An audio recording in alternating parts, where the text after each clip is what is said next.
देवघर से इस वक्त एक बड़ी खबर सामने आ रही है। देवघर विकास भवन में नीति आयोग की आकांक्षा हाट और संपूर्ण अभियान सम्मान समारोह का उद्घाटन हुआ, जहां मुख्य अतिथि रहे सारठ विधायक उदय शंकर सिंह उर्फ चुनाव सिंह।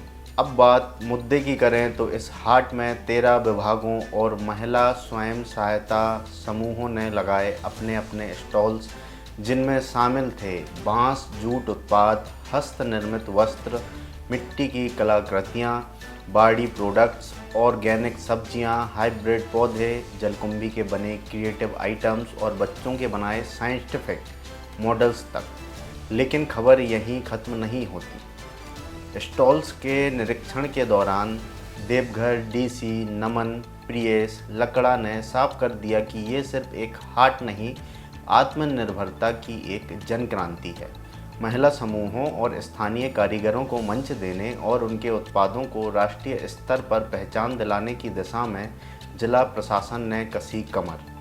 डीसी ने आगे कहा, स्थानीय प्रोडक्ट को मार्केट लिंकेज दिलाने के लिए दीर्घकालिक योजना पर काम हो रहा है, ताकि राज्य से निकलकर देश भर तक गूंजे इन कारीगरों की आवाज़। आंधी में हत्या जलाने के समय खास करके कुछ कलाकृतियाँ, कुछ इन्वेंशंस जो इलेक्ट्रॉनिक के भी एक आध आइटम निकलाया इन्होंने, जो आप भी देखे होंगे, तो वाकई उसको अगर थोड़ा सा हाईलाइट किया जाए, उसको बड़े पैमाने पर इस्तेमाल किया जाए तो शहर के लिए, गांव के लिए, सबके लिए वो बहुत ही अच्छी चीज़ है और कम पैसे में अच्छी उपलब्धि है। कलाकृतियाँ भी जो हैं ही, वो बहुत अच्छी उपलब्धि है। अंधेरा होते ही ऑटोमेटिक सर, ग्रामीण फॉर वोकल के बढ़ावा देने के लिए और आत्मनिर्भर बनाने के लिए जो आकांक्षा हाट लगाया गया प्रदर्शनी, कितना फायदा इससे मिलेगा, कितना सरकार का इसमें फ़ायदा मिलेगा? फ़ायदा लेने वाले आएंगे तो फ़ायदा उनको मिलेगा। अब कोई फ़ायदा लेने वाले ही नहीं रहेंगे तो फ़ायदा किसको दिया जाएगा? मेरी सरकार, मेरा मुख्यमंत्री, मेरा यूनिट देने के लिए तैयार है, कोई लेने वाला तो रहे।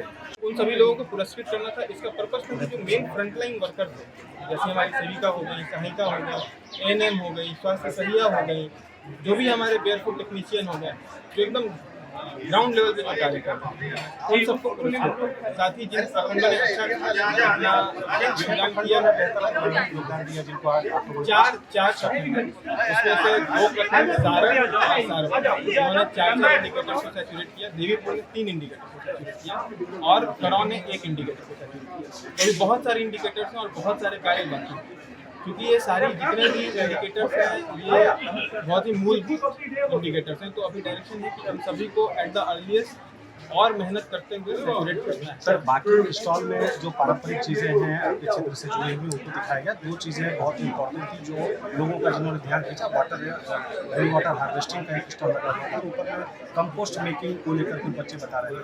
आपको लगता है कि इन चीज़ों को अगर जिले में इम्प्लीमेंट किया जाए खंड स्तर पर, तो जो पानी की किल्लत है या जो खाद की किल्लत है, जो ऑर्गेनिक खाद की बात होती है, उसको पूरा किया जा सकता है। एकदम किया जा सकता है और हम लोगों के लिए भी ये बहुत अच्छा एक लर्निंग भी था कि बच्चों को इसका अच्छे से अवेयरनेस है कि रेन वाटर हार्वेस्टिंग होना चाहिए। तो अगर बच्चों को अवेयरनेस है तो उनके घर में अवेयरनेस होगा, उनके घर में होगा तो उनके मोहल्ले में होगा और पूरे गांव में होगा, प्रखंड में होगा, पंचायत में। तो इस अवेयरनेस को भी हम लोगों का एक पर्पस था कि जितने भी स्टॉल्स लगे उसमें कुछ लाइव दिखे कि एग्जैक्टली क्या हो रहा है। तो वही उसी तरीके से बच्चों ने अपना जो मॉडल्स है वो बनाया है और रेन वाटर हार्वेस्टिंग के ऊपर, इलेक्ट्रिसिटी किस तरह से सेव करना है उसके ऊपर उन्होंने बहुत अच्छे मॉडल बनाए हैं। और इसको एकदम अगर ये स्केलेबल है तो हम लोग इसको स्केल करके कोशिश करेंगे कि जो गवर्नमेंट स्कीम्स हैं उनके साथ अलाइन करते हुए रेन वाटर हार्वेस्टिंग को और बढ़ावा दें।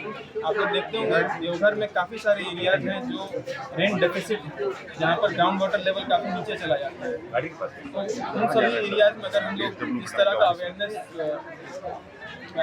स्प्रेड कर सकते हैं तो हमें ऑब्वियसली हम लोगों को ज़रूर रेन वाटर डेफिसिट को कम करने में और ग्राउंड वाटर लेवल जो नीचे चला गया है उसको ओवरकम करने में हम लोग को ज़रूर करेंगे। देखिए ये विधायक जी के द्वारा DCC सर के द्वारा भी सबसे बड़ा कंसर्न ये था कि इतना जो भी प्रोजेक्ट बनाए हैं वो मॉडल तक ना रहे, वो प्रैक्टिकल हो पाए। Rain water harvesting system culture की तरह यूनिवर्सिटी में चल रहा होगा, जैसे आप बंगाल से देखते हैं, रांची को देखते हैं, तो वहाँ पे शहरों में तो घर बना रहे हैं तो टॉप फ्लोर में जरूर करते हैं। बारिश झारखंड में बहुत ज़्यादा होती है, डेफिसिट नहीं है वहाँ, लेकिन हम लोग संरक्षण नहीं कर पाते। तो इन मॉडल्स के माध्यम से हम लोग यही मैसेज करते हैं कि गाँव में कई लोग नए घर बना रहे हैं, एग्जिस्टिंग घर को मॉडिफाई करते जो पीने के लिए छोड़ के अन्य किसी भी तरह का पानी उपयोग हो, कार धोने के लिए, पशुओं को नहलाने के लिए, उसमें रेन वाटर।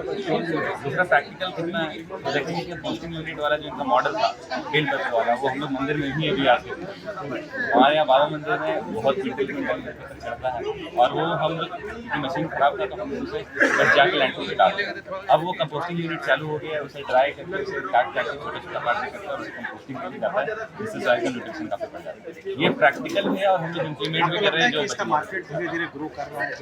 बिल्कुल बिल्कुल, देखिए ऑर्गेनिक फार्मिंग आप देखेंगे कि आज के दिन में मार्केट में जो भी प्रोडक्ट्स अवेलेबल हैं, जो केमिकल युक्त आ रहे होते हैं सस्ता मिल रहा होता है, ऑर्गेनिक फार्मिंग लेबल्ड रहता है, लेकिन ऑर्गेनिक प्रोडक्ट है, लोग खरीदते हैं और लोग महंगा भी खरीदते हैं। तो मार्केट में इसकी डिमांड पूरी है, हमें बस इस मार्केट से लिंक करना है। लोग प्रैक्टिस में हैं, अभी भी जो प्रोड्यूस यहाँ पे कर रहे हैं जैसे किसी माध्यम से या अपने NGOs के माध्यम से, वो लोग मार्केट कर पा रहे हैं। जो साबुन बेच रहे हैं वो लोग सैंडल सोप बेच रहे हैं, ये सब मार्केटेबल है। ये सब ऑनलाइन प्लेटफॉर्म पे नहीं, पर इनको जहाँ भी हाट लग रहा होता है वहाँ पे जाके बेच रहे होते हैं और इसका टेकअप भी ठीक। झारखंड का भी मॉडल देखेंगे तो अब इनका काफ़ी प्रोफेशनल हो गया, इनके मॉडल्स वगैरह, इनके जो प्रोडक्ट्स वगैरह हैं, और बिक रहा है, ऑनलाइन बिक रहा है।